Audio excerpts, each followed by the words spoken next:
As melhores histórias de terror e nonsense. Se acomode e venha comigo.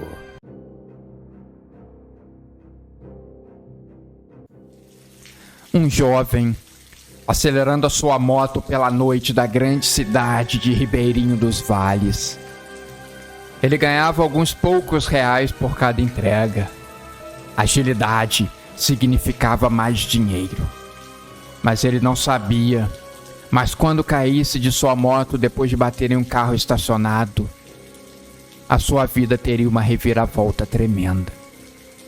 Seu nome era Fábio. E nesse momento, ele está sendo levado de ambulância para o velho Hospital da Solidariedade.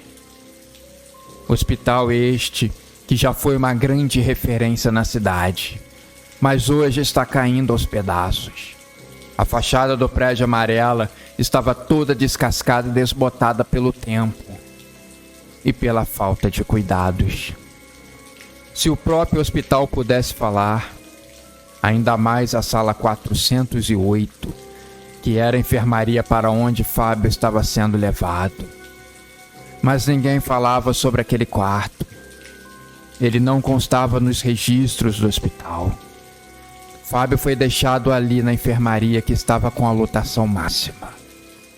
Ele sabia que tinha ferido a perna, estava doendo bastante. Mas no momento, ele estava sendo sedado.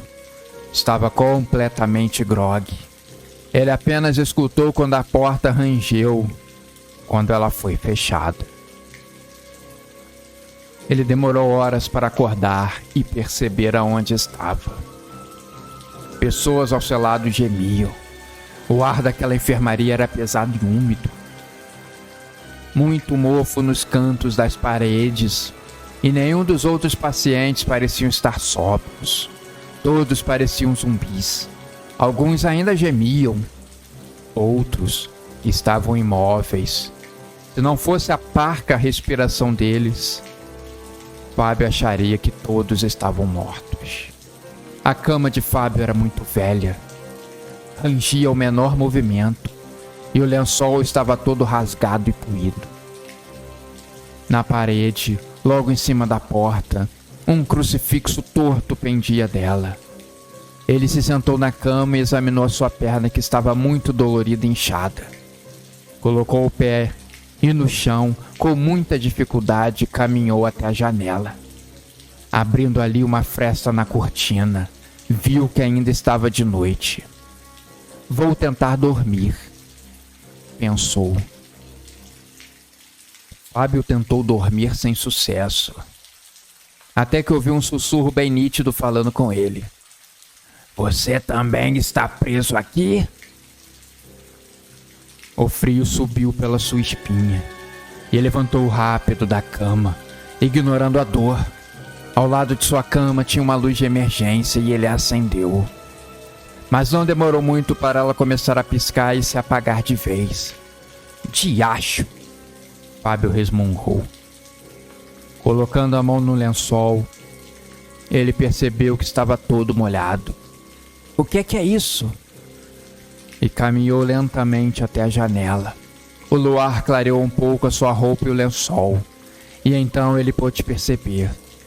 Estava encharcado de sangue. Na recepção, o telefone tocou. A enfermeira Joana atendeu desinteressada. Emergência? Qual a situação?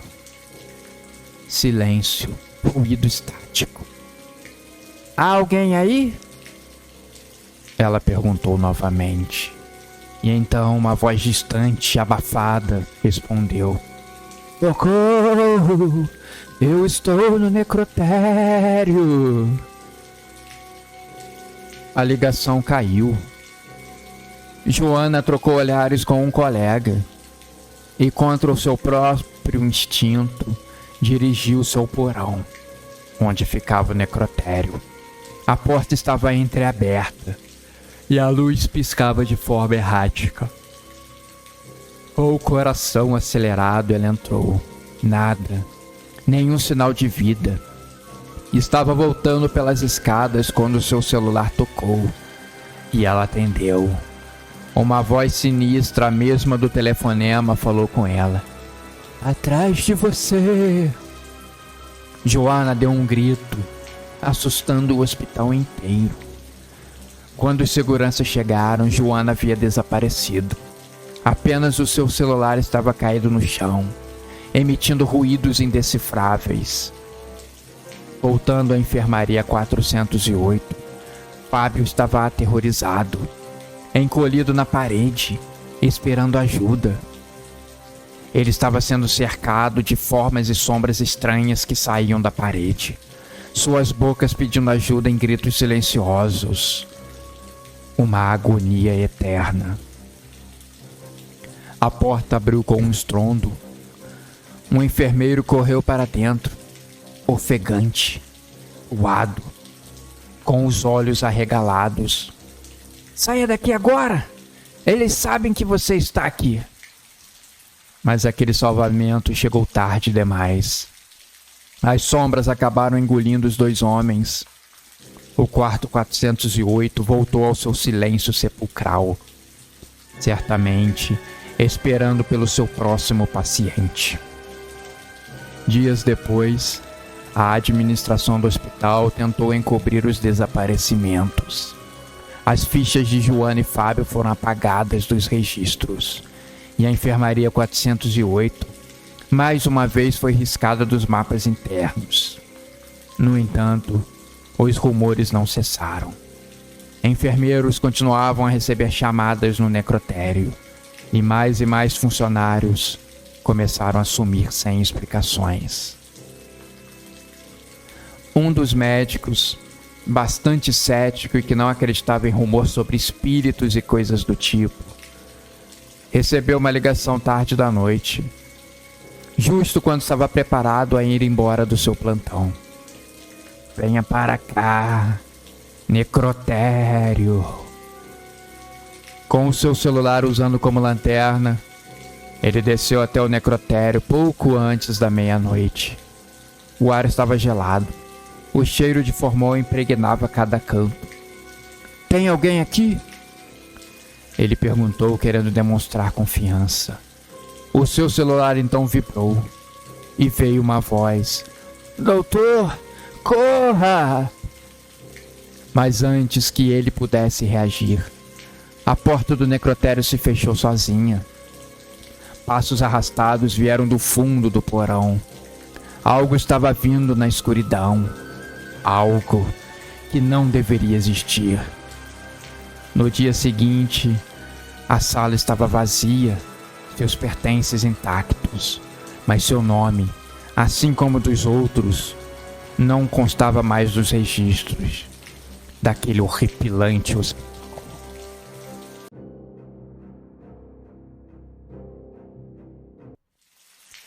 Joana havia sido chamada para aquele velho hospital afastado do mundo. Ela nem tinha possibilidade de recusa.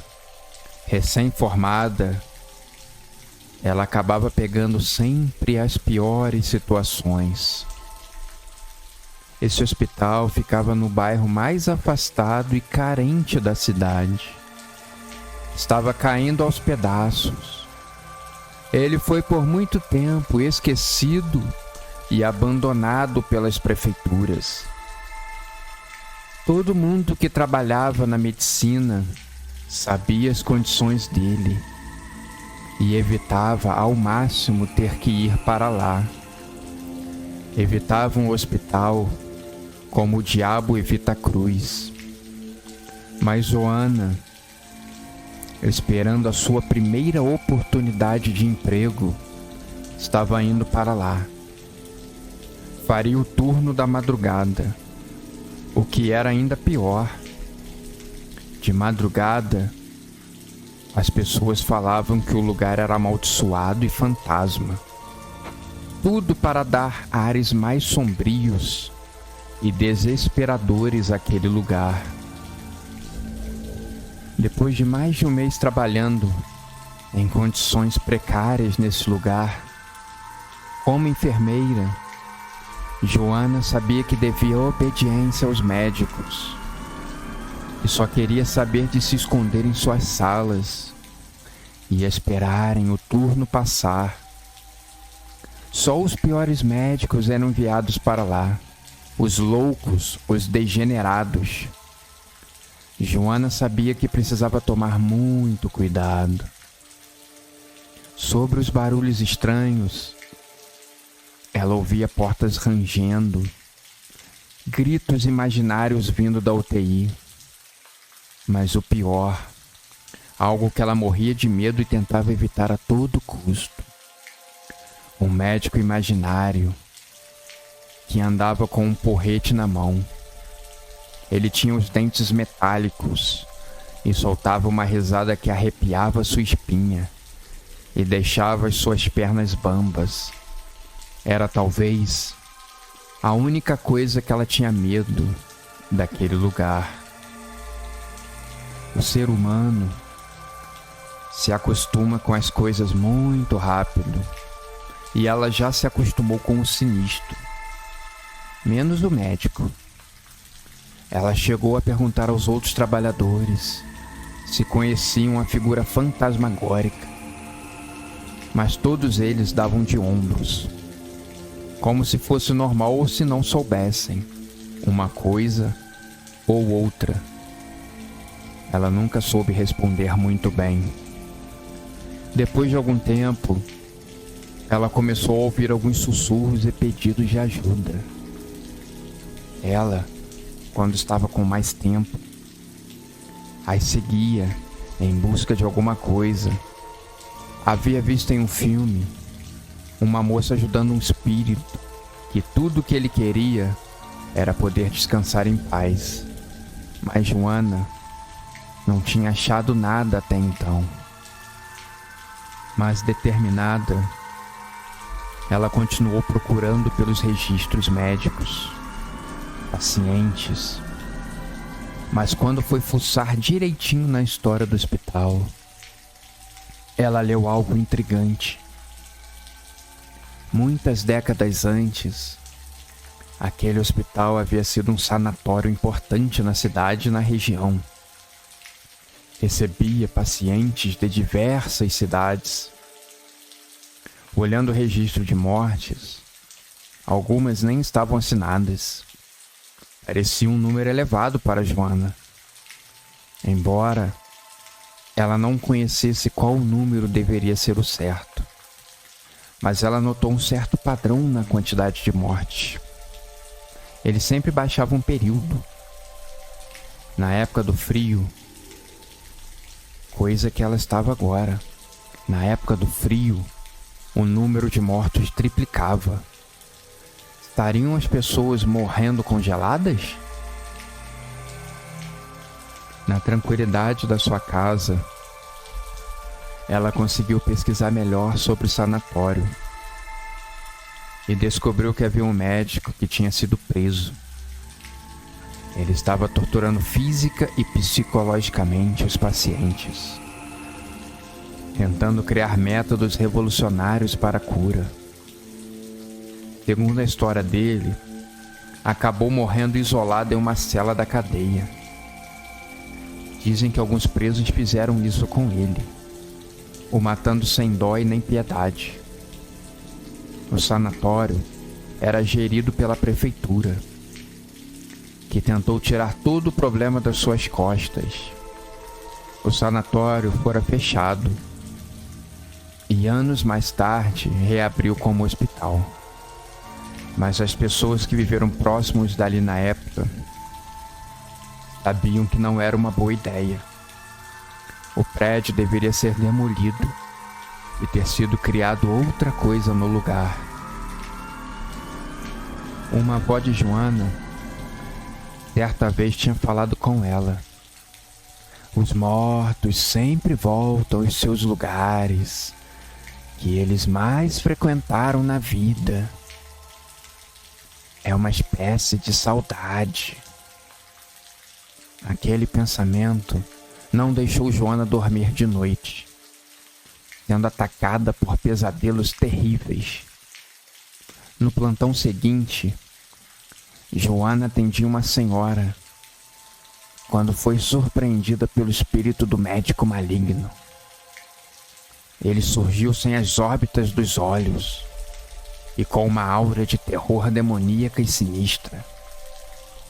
O médico a carregou para uma sala reservada.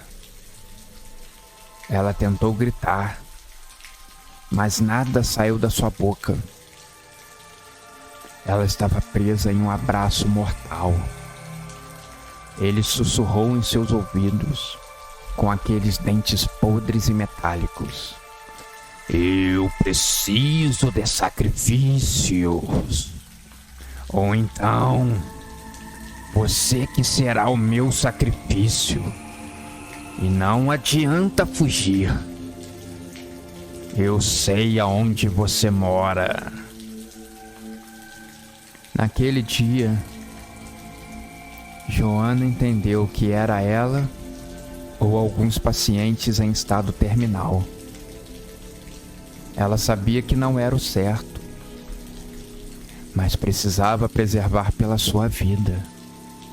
Agora, ela entendia o alto número de mortos, justo na época mais fria do ano. É quando o espírito aparece e está com mais fome. A escolha nunca tinha sido tão fácil. E o médico olhava orgulhoso o cultivo das suas almas, enquanto Joana, de certa forma, estava se adequando às regras e normas daquele hospital, assombrado e abandonado.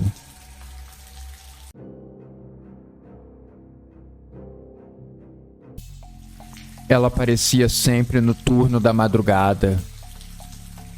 Seu uniforme era impecável, mas suas mãos eram pálidas e geladas como a morte. Nunca falava, nunca piscava. Simplesmente ficava ao lado dos pacientes prestes a morrer, sussurrando algo em seus ouvidos. No dia seguinte, sem exceção, estavam todos mortos. Mas ninguém ousava mencionar a enfermeira da noite.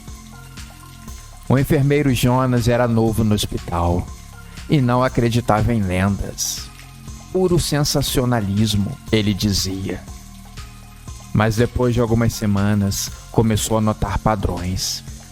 Pacientes aparentemente estáveis pioravam repentinamente. O olhar vidrado de alguns antes de morrer, como se tivessem visto algo aterrador. E é claro, os murmúrios dos funcionários antigos. Certa noite, Jonas resolveu ficar atento. Percorreu os corredores do hospital e parou diante da ala dos terminais. O ar estava mais frio ali. Um cheiro de éter e algo podre impregnava as paredes. Ele olhou pela janela do posto de enfermagem e viu uma mulher parada ao lado do leito 302. O paciente, o senhor Alencar, dormia com dificuldade. A mulher inclinou-se sobre ele e sussurrou algo. Jonas sentiu um arrepio e avançou pelo corredor. Mas ao virar a esquina, a enfermeira não estava mais lá e o pobre paciente estava morto. O coração de Jonas disparou. Ele olhou ao redor. A enfermeira não estava em lugar algum. Nenhuma porta abrira. Ninguém entrara ou saíra. Apenas o paciente, agora inerte, olhos arregalados, uma expressão de puro terror. Nos dias seguintes, Jonas mergulhou nos registros antigos do hospital. A ala dos pacientes terminais sempre tinha um número de mortes elevado. Mas algumas coincidências eram perturbadoras.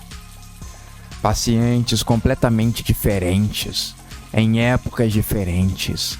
Em algumas fichas tinha um asterisco ao lado e falava de uma enfermeira com um uniforme impecável, que falava algo com o paciente antes dele virar óbito. Jonas, curioso, resolveu perguntar sobre essa história ao médico mais antigo do hospital. Um homem, já na casa dos 70 anos. Depois de silenciar por alguns segundos, o homem resolveu contar a história. Ela se chamava Vitória. Trabalhou aqui há 20 anos, mas morreu da forma mais terrível possível. Vitória era uma enfermeira dedicada, mas em uma noite de apagão no hospital, ficou trancada na sala cirúrgica, com um gerador inoperante. Ninguém a ouviu gritar. Ela foi esquecida lá dentro. Quando finalmente a encontraram, estava morta, ou algo pior. Seu rosto estava distorcido de horror. Suas mãos estavam gastas, ensanguentadas de tanto arranhar as portas. Desde então, pacientes começaram a vê-la, mas aqueles estavam prestes a morrer. E ela sussurrar para você?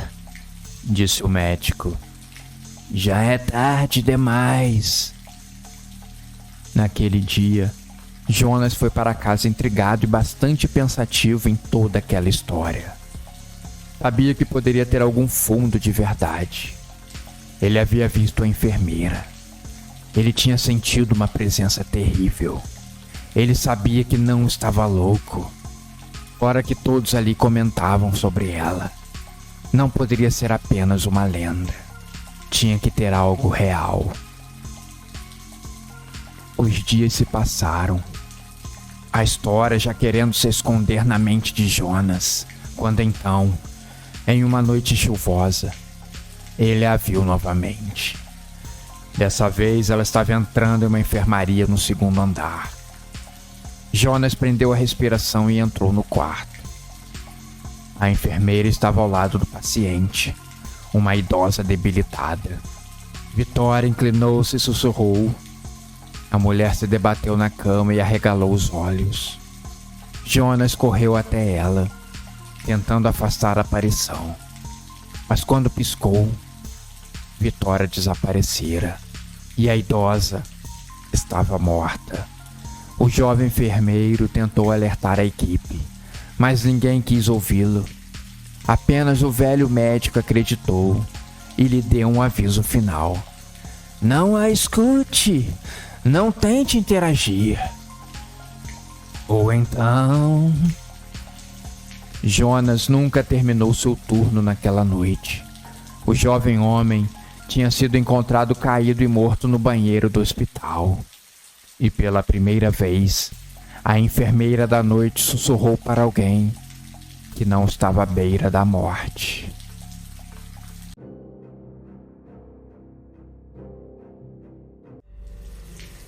Um crime brutal estava acontecendo naquela cidade. Um grupo muito bem estruturado de médicos, juízes e políticos tinha uma rede de tráfico de órgãos. Cada um deles tinha o seu preço, e estrangeiros e pessoas com bastante capital, sofrendo na fila de transplante, tinham a prioridade. Bastava soltar uma enorme quantidade de dinheiro. Essa equipe de resgate salvava moradores de rua da morte por inanição ou frio. O seu resgate vinha a troco de seus órgãos, córneas, coração, fígado, rim e o que mais eles conseguissem tirar. De vez em quando, recebiam encomendas nas mãos para transplante. O importante era faturar. A polícia investigava. Era sempre preciso dar uma resposta à sociedade. Os repórteres pressionavam, mas os policiais precisavam ficar de fora do esquema. Aquela cidade precisava dar a entender que ainda existia uma certa autoridade. Carlão era um policial das antigas. Ainda estava com aquela mentalidade de antigamente, onde ele achava que poderia resolver todos os problemas. Ainda tinha aquele lado mulherengo e sedutor, mesmo passando há pouco da casa dos 50 anos. Mas nesse exato momento, conforme ele estava juntando as peças e chegando mais próximo do que procurava, ele caiu em um golpe em um clube de striptease da cidade. O famoso Boa Noite Cinderela, um policial experiente, caindo em um golpe de pessoas amadoras. Que decadência! Quando ele acordou, muito tonto ainda, percebeu que estava deitado em uma banheira de gelo. Na hora, ele entendeu o que poderia ter acontecido. Ele tentou se debater, mas percebeu 2 enormes cicatrizes com pontos recentes na lateral do seu corpo. Na hora ele gritou: "Malditos! Meus rins!" E havia ainda uma mensagem escrita com batom na parede da frente: "Chame ajuda. Tem um telefone logo ao seu lado." Ele percebeu um telefone preto sem fio. Pegou uma toalha ali perto e, começando a sentir uma enorme dor, ligou para a ambulância e explicou a sua delicada situação. A ideia da máfia era intimidar o pessoal. Mas você sempre pode tirar proveito de cada situação. Carlão estava se aproveitando do fato de estar internado. A morte de um policial em circunstâncias estranhas atrairia muitos olhares. Mas ele estava internado, impossibilitado de ir nas ruas investigar. Mas ele ainda mantinha sua rede de informantes e seus amigos que continuavam procurando por pistas e descobrindo coisas. Acontece que Carlão, internado, fazendo as famosas e tão famigeradas hemodiálises, conversava com pacientes, entendia o que estava acontecendo, percebia o comportamento de alguns médicos, passeava por centros cirúrgicos. Essas suas andanças pelo hospital lhe deram muito mais informações que andando pela rua. Quiseram-lhe tirar da jogada, mas lhe colocaram no centro do crime. Inclusive, devido à arrogância de alguns médicos e à falta de cuidados com quem entra e com quem sai do hospital, ele conseguiu infiltrar 2 policiais, um como médico, o outro como faxineiro. A investigação seguia pesada. Entre os cochichos de paredes de hospital, Carlão descobriu que o dono de vários restaurantes na cidade, um figurão muito importante, aguardava um transplante de coração. Ele ouviu um médico cochichando com o filho dele: "Não se preocupe, estamos providenciando isso." "Um ex-atleta?" "Sim, vamos pegá-lo hoje de noite e trazer o seu coração fresquinho para transplantar no seu pai." Sem saber quem era o atleta e o local, Carlão não poderia avisar os policiais sobre a ação. Mas de noite, ficou ligado na agitação. O centro cirúrgico estava bombando. O coração chegou rápido e o magnata levado à cirurgia. Tudo muito bonito e coordenado. Carlão ficou imaginando quanto havia custado aquilo. Para a polícia, uma informação valiosa. Ele não teve como impedir a morte do atleta, mas seus infiltrados poderiam descobrir quem trouxe o órgão. Os 2 policiais seguiram a van e prenderam os 2 homens em flagrante. Dentro da van descobriram outros órgãos que iam ser entregues em outro hospital, mas foram interceptados. Uma vitória para Carlão e o começo do fim dessa máfia. A cúpula da máfia estava muito irritada que seus negócios estavam sendo revelados. Eles sabiam que o policial não havia se rendido, mesmo tendo os 2 rins arrancados. Pessoas estavam sendo presas. O esquema acabaria se eles não fizessem nada. Decidiram que Carlão teria que morrer, e seria naquela mesma noite. Ele, preso dentro de um hospital, se tornaria uma presa muito fácil. Carlão, policial experiente, estava sempre um passo à frente. e notando uma certa agitação diferente, ele percebeu que a luz do hospital caía e o gerador demorava a voltar com a energia. Estão tramando de desligar a luz por alguns minutos e virem me matar. Que venham. De noite, conforme o esperado, a luz caiu. A escuridão tomou conta dos corredores. Um dos policiais sorrateiramente colocou Carlão em uma cadeira de rodas e saiu empurrando para o local seguro do hospital. "Está se sentindo Don Corleone?" perguntou o policial. Carlão deu uma sincera risada. A paisana, o policial faxineiro, notou pela fresta de uma porta 2 homens armados, andando em direção ao quarto do Carlão. Com um celular ele filmava toda a ação. Quando entraram no quarto, viram para sua decepção que o policial não estava lá. Quando foram na direção para ir embora dali, foram surpreendidos e presos.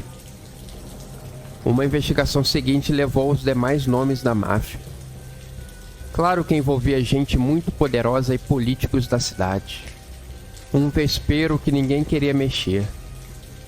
Mas os médicos, enfermeiros, voluntários que faziam parte eram os bois de piranha da situação. Acabaram sendo presos. Os figurões, em breve, teriam que arranjar um outro esquema de arrancar dinheiro do povo mais pobre e sofrido do país. Carlão, poucos dias depois, ganhou um novo rim. Ele até ficou com medo de que fosse um rim clandestino, mas esse parecia ser de uma procedência correta. De um homem que sofreu um acidente de carro e tinha tido morte cerebral. Menos mal, pensou Carlão. A lenda de uma van branca andando na sua cidade pode acabar pegando você, levando até um canto obscuro da cidade e arrancando todos os seus órgãos. Tenham cuidado. Cada parte do seu corpo vale milhares em dinheiro. Então, as valorize.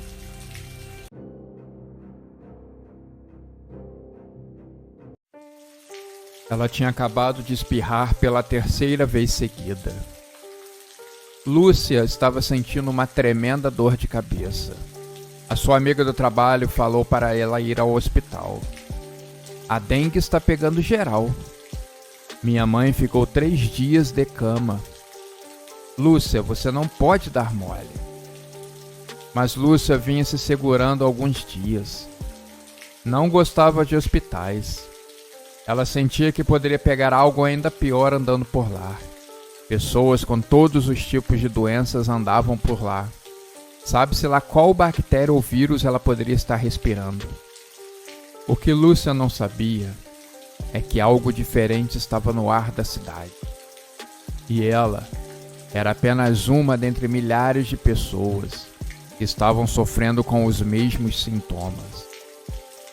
Em casa de noite, sua mãe estava preocupada, mas Lúcia tomou um remédio e disse que ia deitar um pouco para descansar, e que logo aquilo tudo passaria. Ela era jovem e o seu organismo se recuperaria. Mas não foi isso que aconteceu. Ela começou a passar muito mal. A sua febre aumentou bastante.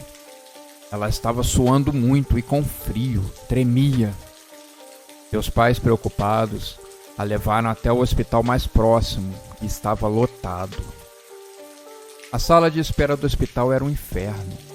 Corpos suados e febris se amontoavam em bancos precários, tossindo e espirrando uns nos outros. O ar era pesado e úmido, carregado com cheiro de doença e desespero. Lúcia oscilava momentos de lucidez e inconsciência, enquanto seus pais, preocupados, olhavam para todos os lados à procura de algum médico. Mas a situação ali estava caótica. Não tinha como exigir nada. Apenas aguardar e torcer para o remédio que a filha tinha tomado começar a fazer algum efeito. Depois de alguns minutos, Se sentindo muito fraca, com a sua cabeça latejando bastante, prestes a explodir, Lúcia recobrou a consciência. Ela dizia que estava melhor das dores. Mas foi aí que ela olhou ao redor e percebeu o caos em que se encontrava. Ela olhava horrorizada para tudo aquilo.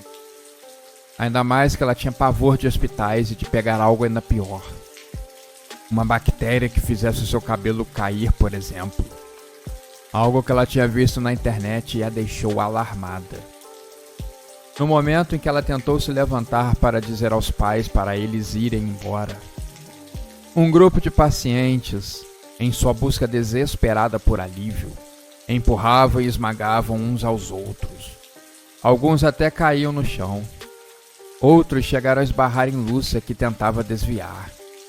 Outros pacientes gritavam de medo e de dor, mas as suas súplicas eram ignoradas por conta da baderna que se encontrava no hospital naquele momento. Lúcia tentou se afastar da multidão, usando seu pai como escudo humano, mas ela percebeu que seria impossível eles conseguirem sair dali. Ela estava presa em um mar de corpos doentes, incapaz de escapar dos horrores que a cercavam. De repente, ela se perdeu dos seus pais, que sumiram no meio de todas aquelas pessoas. Olhando preocupada para todos os lados em busca deles, ela sentiu uma mão gelada tocar o seu ombro. Quando Lúcia se virou, ela viu um homem pálido e magro, seus olhos opacos e só aparecendo o branco dos olhos. Faltava o mais importante. A pele do homem estava toda coberta de manchas roxas e um líquido escuro escorria da sua boca. O homem a abriu para falar, mas nenhum som saiu dela no momento. Em vez disso, ele tossiu violentamente, expelindo sangue e pus em seu rosto. Lúcia recuou horrorizada, limpando com a camisa, mas o homem a agarrou pelos braços. Seus dedos magros eram também muito fortes, uma pinçada de garra cravando em sua carne. Então ele sussurrou no ouvido de Lúcia, e pôde sentir o hálito podre saindo daquela boca imunda. Você está doente. Você vai morrer. A voz era rouca e fraca, porém, as palavras eram reais. Soavam como verídicas. Lúcia lutou para se livrar dele, mas o homem era forte demais. Ela tentava a todo momento olhar para ver seus pais, mas não os encontrava. O homem, então, a puxou para mais perto, seu corpo fétido e machucado pressionando contra o dela. Lúcia pôde sentir o calor da febre irradiando através de sua pele, e o cheiro da doença era nauseante. Ele falou: "Todos nós vamos morrer, menina. Este é o fim das nossas sofridas vidas." Ele disse com os olhos fixos em Lúcia. A jovem então fechou os olhos, esperando o inevitável. Quando tudo mais já parecia perdido, algo inesperado aconteceu. Um grito agudo, ensurdecedor, terrível, encheu toda aquela sala. O homem alargou quando o grito veio seguido de um estrondo muito alto. O chão tremeu sob os pés de Lúcia, e as paredes começaram a rachar, ameaçando cair em cima de todas aquelas pessoas. Lúcia então gritou pelo nome dos seus pais. Estava morrendo de medo. Não queria mais ficar ali com aquelas pessoas estranhas e doentes. Uma pedra despencou do teto e caiu em cima da sua cabeça. Ela desmaiou.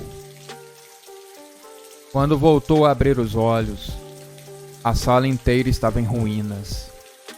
Poeira e destroços continuavam a cair do teto. No ar, ainda se ouviam gritos de terror. Mas o homem pálido havia desaparecido, assim como a multidão de pacientes febris e doentes. Lúcia, então, se levantou ainda atordoada e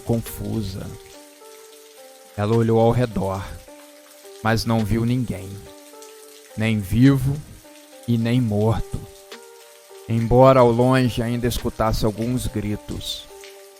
Caminhando pelo hospital, ela viu que tudo estava em ruínas. Antes de uma calamidade de pessoas, agora era uma calamidade de destruição. Com o coração batendo forte no peito, ela saiu do prédio. Ela não sabia o que tinha acontecido, mas ela sabia que depois desse dia, ela nunca mais seria a mesma.